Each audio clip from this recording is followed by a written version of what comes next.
Hello guys, so meron naman akong bagong update sa aking ginawang solar setup. So ngayon guys, meron na akong MPPT solar charge control na combination ng PWM. So ito po siya. Kung di ako nagkakamali, YNH ang brand nito. Tapos ito namang isa is POEMR na solar charge controller. Ito siya guys is pwede siya sa 24 volts at saka 12 volts. Itong dalawa na to. Bali ngayon guys, kung nakikita nyo guys, ito na yung bago niyang forma. So wala namang masyadong nagbago pero meron lang ako dinagdag. So ang kabuuan nito, ito na yung kanyang itsura ngayon. So guys, ngayon, ang pinaka-topic ko ngayon is itong bagong MPPT solar charge controller ko na YNH. So ito siya guys is for lead acid lamang. Pwede rin naman sa ibang uri ng battery like LiPo4 battery or gel type, flooded. Pero mas efficient siya gamitin sa lead acid battery. Pero ito guys, pwede naman sa LiPo4 battery or any kind of batteries. Pero ang ginagamit ko ngayon is ito lang, lead acid na 12 volts. Meron siya nakakalat. So ngayon guys, kasi kanina hindi masyado umaraw, so ito lang yung charge na ngayon, 11.4, pero kaya naman hanggang magdamagan. So ito siya guys, yung kanyang pinapagana.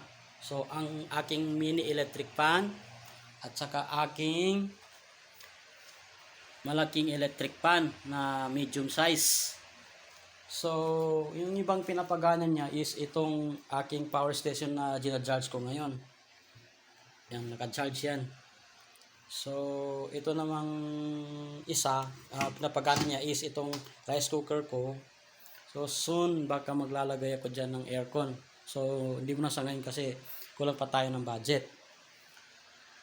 So sa labas naman guys, meron din akong pinapaganang ibang mga devices like wifi tsaka isang telephone. So yung naka-PLDT ako, yan ang saksakan niya. So dito naman meron akong lumang chandelier. Kasama rin yan sa pinapagana niya. At saka dito sa loob ng aking munting CR. Yan. Yan ang CR ko, medyo marumi. So meron din akong distribution box na yan. Diyan din nakakonekta yung aking solar setup. So balik tayo sa loob guys. So yan guys, ito na muna yung pinapagana ko. Kasi kulang pa yung mga gamit ko dito sa kwarto. So yan guys, medyo malinis din lang kasi naayos na yung kanyang forma. So ngayon guys, dahil gabi na, is naka-on na yung dalawa kong mga electric fan. Meron ako ditong old na transistor radio. Ito, made in China. So yun lang guys. So yun lang guys. Babalik sa susunod na mga videos ko naman, meron na akong ipapakita sa inyo na bago kong setup ng solar. So sana guys, supportahan yung aking channel, paki-like and share yung aking mga videos and press the notification bell sa aking YouTube channel. So yun lang guys. Thank you.